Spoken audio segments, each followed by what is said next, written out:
ముందుగా హెడ్లైన్స్. అంతర్జాతీయ అంతరిక్ష కేంద్రంలోకి వెళ్లి సురక్షితంగా వచ్చిన తొలి భారతీయ వ్యోమగామి శుభాంశు శుక్లా.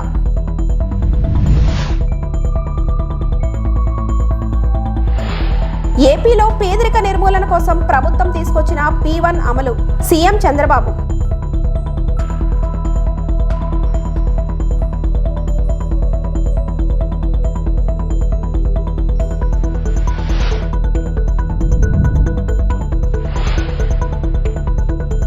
ఎగువ ప్రాంతాల్లో కురుస్తున్న వర్షాలతో కృష్ణానదికి వరద ప్రవాహం ముంపు.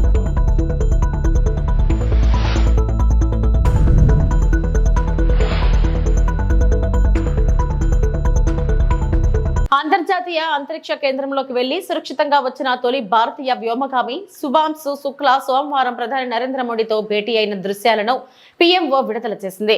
అంతరిక్షం నుంచి తీసిన కొన్ని చిత్రాలను టాబ్లెట్ కంప్యూటర్లో చూపిస్తూ వాటి గురించి శుక్లా ప్రధానికి వివరించారు.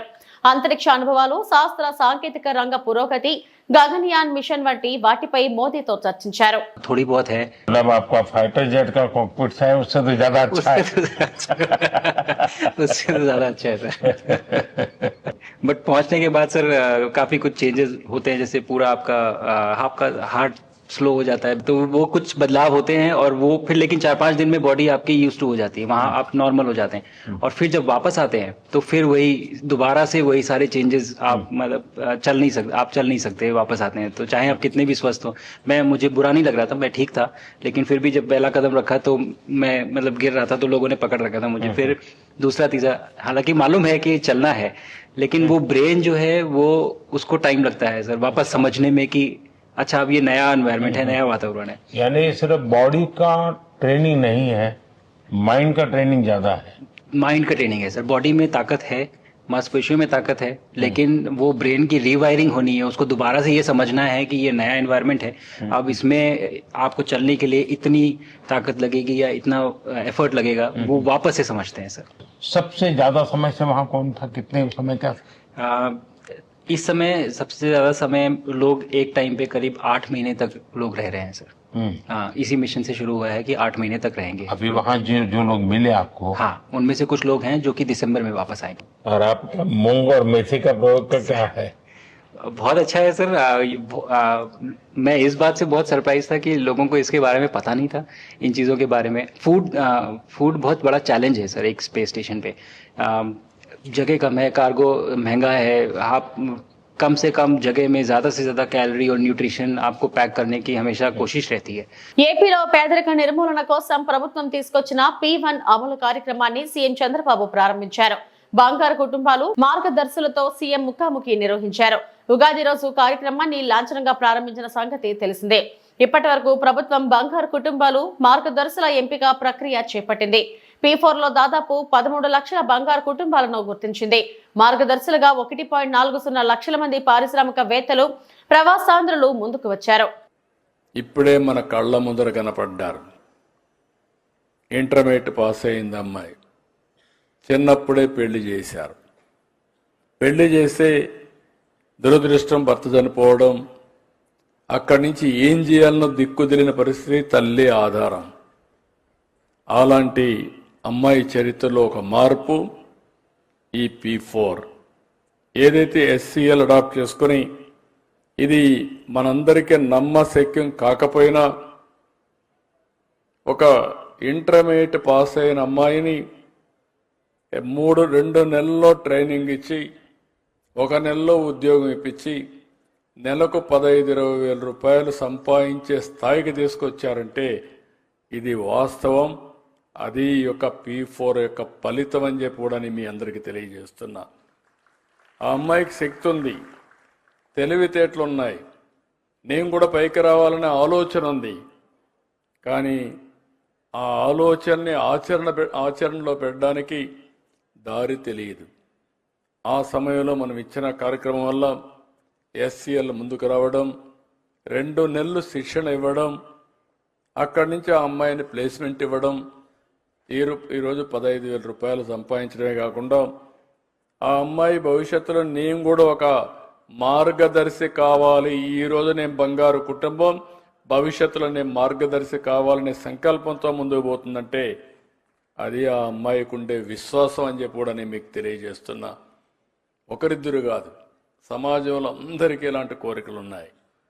అలాంటి కోరికలు ఉన్నప్పుడు వాళ్ళని ఏ విధంగా పైకి తేవాల్సిన అవసరం ఉంది. తెలుగుదేశం పార్టీ ఎమ్మెల్యే దెబ్బకు మహిళలు హడలిపోతున్నారంటూ ధ్వజమెత్తారు వైసీపీ అధికార ప్రతినిధి ఆర్ఏ శ్యామల. అంతేకాదు టీడీపీ నేతలు మొత్తం ఆ పార్టీ నేత నందమూరి బాలకృష్ణ చెప్పిన మాటలు ఫాలో అవుతున్నారంటూ సెటైర్లు వేశారు. తాజాగా రాష్ట్రంలో వెలుగు చూసిన కొన్ని ఘటనలపై మీడియాతో మాట్లాడిన ఆమె ఎన్నికల ప్రచార సమయంలో కూటమి ప్రభుత్వం అధికారంలోకి వస్తే రాష్ట్రంలో మహిళల బాధ్యత మాది అన్న చంద్రబాబు, పవన్ కళ్యాణ్ గత 15 నెలలుగా రెడ్ బుక్ రాజ్యాంగం అమలు చేస్తున్నారని ఫైర్ అయ్యారు. కూటమి ఎమ్మెల్యేలు అధికారులపై జులం ప్రదర్శిస్తున్నారు, మాట వినని అధికారులను వేధిస్తున్నారు. మహిళా ఉద్యోగులపై ఎమ్మెల్యేల దాష్టికాలు పెరుగుతున్నాయి. ఆముదాల వలస టీడీపీ ఎమ్మెల్యే కోన రవికుమార్ అర్ధరాత్రి మహిళా ఉద్యోగిని కార్యాలయాలకు రమ్మంటున్నారు. అర్ధరాత్రి వీడియో కాల్స్ చేస్తున్నారు. మాట వినకపోతే సస్పెండ్, బదిలీ అంటూ ఆవేదన వ్యక్తం చేశారు. ఎమ్మెల్యేలు చేస్తున్న దాడులు, దాష్టికాలు చెప్పనలవి కాకుండా ఉన్నాయి. ఏ అధికారం లేకున్నా కూడా ఉద్యోగులపై కూటమి ప్రభుత్వంలో కూటమి ఎమ్మెల్యేలు ఎందుకు అధికారాలు చెలాయిస్తున్నారు? అసలు ఉద్యోగులపై అధికారం చెలాయించే హక్కు ఎమ్మెల్యేలకు ఎవరిచ్చారు? మాట వినని ఉద్యోగులపై వేధింపులు, బదిలీలు. నిన్నటికి నిన్న చూసుకుంటే కేజీబీవీ ప్రిన్సిపల్ను వేధిస్తూ ఆముదాల వలసలో ఎమ్మెల్యే కూన రవికుమార్ గారి ఉదంతం మనం మాట్లాడాలి ముందుగా. అంటే కూటమి ప్రభుత్వం వచ్చిన నాటి నుండి రాష్ట్రంలో ఇందాక నేను చెప్పినట్టు దళితులు, ఉద్యోగులు, అందులో మహిళా ఉద్యోగుల పట్ల ముఖ్యంగా ఈ ఎమ్మెల్యేలు చేస్తున్న ఒత్తిడి, ఈ ఎమ్మెల్యేలు చేస్తున్న దారుణాలు, బెదిరింపులు, దాష్టికాలు ఒక్కొక్కటి పెరిగిపోతూనే ఉన్నాయి. ఆ బాధితురాలు, ఆ కేజీబీవీ ప్రిన్సిపల్ సౌమ్య గారి మాటలు వింటే, అంటే రాత్రి 10:30 తర్వాత కూడా కార్యాలయానికి పిలిపించుకుని పనుల సాకుతో, పనుల వంకతో ఆవిడ్ని అక్కడే ఉంచుకుంటూ, ఇదేంటి అని ప్రశ్నిస్తే ఆవిడ్ని బెదిరిస్తూ వాళ్ళ అనుచరులను ఇంటికి పంపించి ఏం చేద్దామని అర్ధరాత్రులు వీడియో కాల్స్ చేస్తూ, అంటే ఒక మహిళా ఉద్యోగిని అర్ధరాత్రులు మీ కార్యాలయాల్లో అలా తిప్పుకోవచ్చా? అలా ఉంచుకోవచ్చా? ఏమన్నా అంటే పనులు చేయించుకుంటామంటే సాకులు చెప్తారా? వీడియో కాల్స్ అర్ధరాత్రి చేస్తారా? ఏ ప్రభుత్వంలోనూ చూడలేదు మరి ఇలాంటి ఒక పనితనం. కూటమి ప్రభుత్వంలోనే చూస్తున్నాం. అంటే ఎమ్మెల్యే కూన రవికుమార్ గారు ఒక్కరే కాదు, రాష్ట్రంలో చంద్రబాబు కూటమి సర్కారు వచ్చిన నాటి నుండి పొలిటికల్ గవర్నెన్స్, రెడ్ బుక్ రాజ్యాంగం అమల్లో భాగంగా ఎమ్మెల్యేలు కూటమి రాబందుల మాదిరిగా స్వైర విహారాలు చేస్తున్న ఒక్కొక్కటి మనం ఈరోజు మాట్లాడుకుంటూ వద్దాం. మాట వినకపోతే సస్పెండ్, మాట వినకపోతే బదిలీ, మాట విన్నావా నెత్తినెక్కించుకుని ఊరేగడం, మీకు నచ్చినట్టు అధికారుల్ని మీ కాళ్ల కింద చెప్పులుగా పెట్టుకోవడం. ఈ అధికారాన్ని చంద్రబాబు నాయుడు గారే ఎమ్మెల్యేలకు ఇచ్చారు. ప్రభుత్వ ఉద్యోగుల్ని ఎమ్మెల్యేల కాళ్ల కింద చెప్పులుగా పెట్టేసిన ఘనత గౌరవ ముఖ్యమంత్రి వర్యులు శ్రీ నారా చంద్రబాబు నాయుడు గారికే దక్కుతుంది. ఈరోజు అరెస్టులు, తప్పుడు కేసులతో జగన్మోహన్ రెడ్డి గారిని మానసికంగా వేధించవచ్చని, పార్టీని బలహీనపరచవచ్చని కూటమి ప్రభుత్వం భావిస్తుంది. మా నాయకులను నియోజకవర్గాల్లోకి రానియకుండా అడ్డుకుంటున్నారు. కోర్టులు చెప్పినా కూడా తాడిపత్రికి పెద్దారెడ్డి గారిని రానియకుండా చేయడం చూస్తే ఈ ప్రభుత్వం ఎంత దారుణంగా వ్యవహరిస్తుందో తెలుస్తుంది. తప్పుడు కేసులు పెట్టిన వారిని దోషులుగా కోర్టుల ముందు, ప్రజల ముందు నిలబెట్టే రోజు వస్తుంది అని అనంత వెంకటరామరెడ్డి, అనంతపురం జిల్లా వైఎస్ఆర్సీపీ అధ్యక్షులు అన్నారు. ఈ లిక్కర్ స్కామ్ అనేది చంద్రబాబు నాయుడు గారు అల్లిన కట్టుకథ. ఆ కట్టుకథ ఆధారంతోనే ఈరోజు సిట్ అధికారులు కూడా ఎంక్వైరీ చేస్తూ సరైన ఆధారాలు లేకపోయినా కూడా కాలయాపనతో వీళ్ళందరూ కూడా గడుపుతున్నారు. మరీ ముఖ్యంగా జగన్మోహన్ రెడ్డి గారికి ఎవరైతే సన్నిహితంగా ఉంటారో వారిని మాత్రం జైలు పాలు చేస్తే వైఎస్ఆర్ కాంగ్రెస్ పార్టీని మానసికంగా కూడా, అంటే కార్యకర్తలను కానీ నాయకులను కానీ మానసికంగా అధైర్యపరచవచ్చని, లేకపోతే జగన్మోహన్ రెడ్డి గారిని మానసికంగా వేధించవచ్చని చెప్పేసి, ఈ పార్టీని బలహీనపరచవచ్చని చెప్పేసి భావించే ఈ అరెస్టులు, ఈ తప్పుడు కేసులు ఇవన్నీ కూడా పెడతా ఉన్నారు. కొంతమంది జైలు పాలు చేస్తున్నారు. నియోజకవర్గాల్లో కూడా కొంతమంది స్ట్రాంగ్ నాయకులందరినీ కూడా ఏదో రకంగా తప్పుడు కేసులు పెట్టి నియోజకవర్గాల్లోకి, వారి సొంత ఊర్లోకి కూడా పోనీకోకుండా కూడా చేసే పరిస్థితి కూడా ఈరోజు కూడా ఉంది.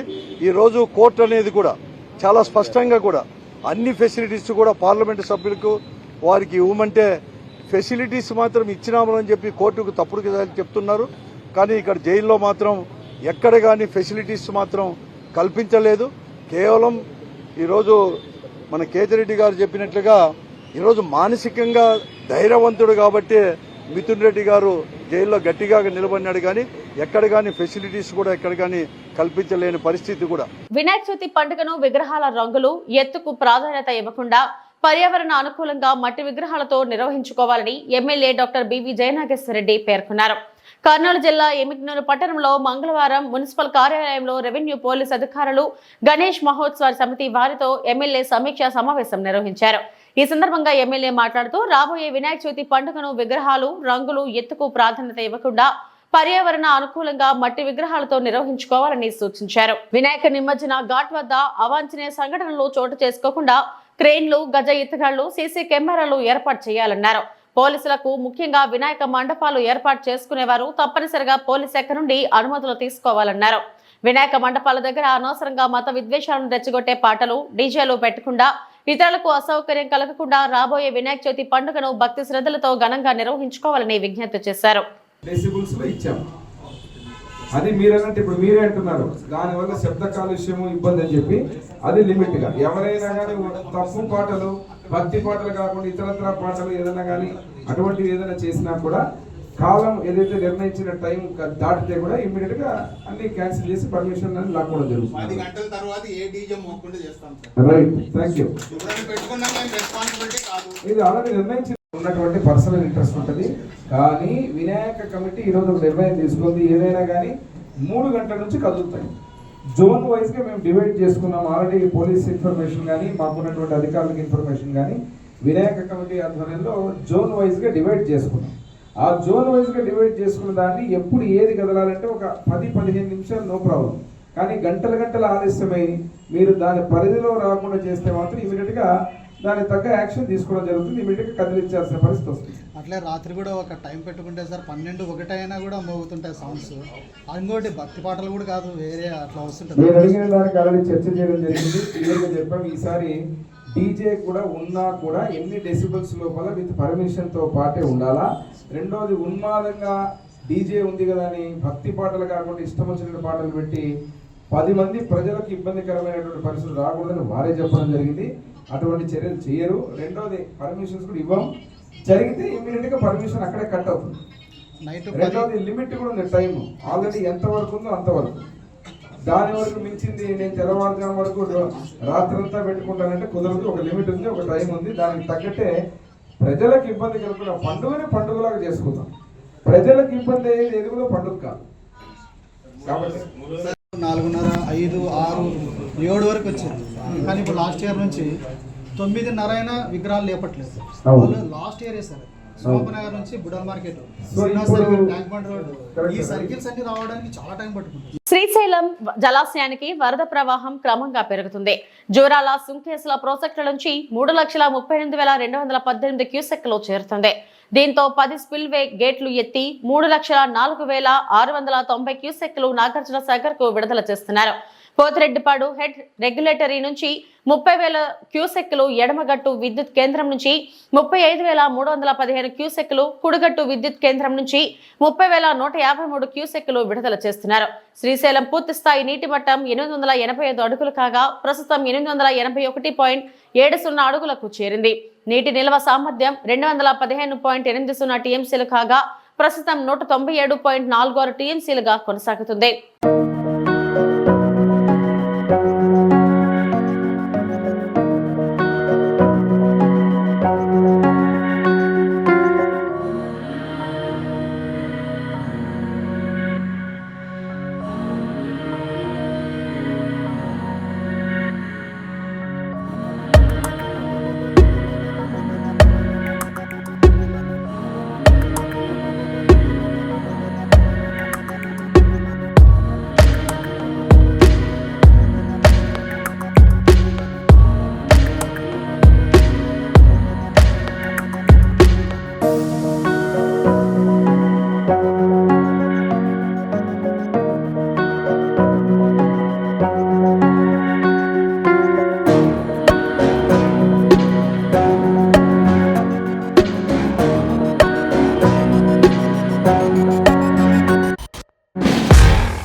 ఎగువ ప్రాంతాల్లో కురుస్తున్న వర్షాలతో కృష్ణా నదికి వరద ప్రవాహం పెరుగుతుంది. విజయవాడలోని ప్రకాశం బ్యారేజ్ వద్ద కృష్ణమ్మ ఉధృతంగా ప్రవహిస్తుంది. బ్యారేజీకి 3.91 లక్షల క్యూసెక్కుల ఇన్ఫ్లో ఉండగా అంతే మొత్తంలో దిగువకు విడుదల చేస్తున్నారు. బ్యారేజీ ఒక గేటు మూసి 69 గేట్లను పూర్తి స్థాయిలో ఎత్తి నీటిని విడుదల చేస్తున్నారు. వరద ఉధృతి కారణంగా మొదటి ప్రమాద హెచ్చరిక జారీ చేశారు. లంక గ్రామ ప్రజలు అప్రమత్తంగా ఉండాలని విపత్తు నిర్వహణ సంస్థ హెచ్చరికలు జారీ చేసింది.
శ్రీకాకుళం జిల్లాలో 19 బార్లు ఏర్పాటుకు చర్యలు చేపట్టారు. జిల్లా కేంద్రంలో బార్లు ఏర్పాటుకు వచ్చిన దరఖాస్తులను పరిశీలించి లాటరీ పద్ధతిలో ఎంపిక చేస్తారు. సోమవారం జరిగిన ఎంపిక ప్రక్రియలో భాగంగా కలెక్టర్ స్వప్నిల్ దినకర్ పుండ్కర్ ఆధ్వర్యంలో ఎక్సైజ్ శాఖ సహాయ కమిషనర్ శ్రీకాంత్ రెడ్డి పాల్గొన్నారు. శ్రీకాకుళంలో 12, పలాసలో 3, ఆముదాల వలసలో 2, ఇచ్చాపురంలో 2 బార్లను ఏర్పాటు చేయనున్నారు.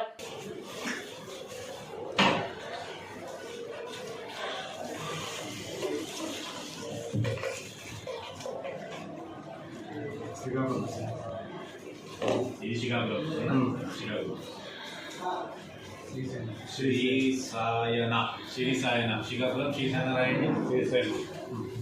ఆటోమేటిక్గా రెండోది అది రెండోది సోండి సోండి సోండి పలాస ठीक है ओके ना మీరు ఫంక్షన్కి వచ్చారు జాతీయ నాయకులు లక్షణ గారు.